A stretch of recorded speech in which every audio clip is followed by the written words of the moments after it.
এখন গলায় ফাঁস দেওয়ার মতো সময় চলে এসে, নতুন ভিসা লাগাইতে 7,000 রিঙ্গিত খরচ হবে। ওকে, 1700 টাকা যদি বেতন হয়, এখনো অনেক কোম্পানি 1700 টাকা দেয় না, 1500 টাকা দেয়। তাহলে 15 দুগুণে 30, 2 মাসের বেতন। এবার আর 2 মাসের বেতন 6,000 টাকা, 4 মাসের বেতন 6,000 রিঙ্গিত। এবার আপনার ভিসার টাকা কিন্তু এখনো হয়নি।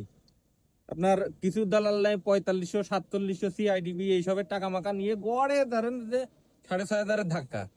তাহলে আপনার 5 মাসের স্যালারি লাগবে আপনার শুধুমাত্র ভিসার টাকা জোগাড় করতে। আপনার খাওয়া, এই 5 মাসের স্যালারিতে আপনি 1500 করে থিয়ে দিলেন। এবার আপনি পাশে খাওয়া লাগবে না, ফ্যামিলি খরচ নেই।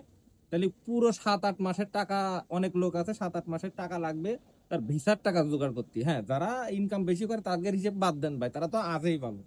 ঠিক আছে, এবার যারা বসে আছে, অনেক মানুষ তো এখন আছে বসে আছে, কাজ করছে না, তাদের অবস্থা কি হবে?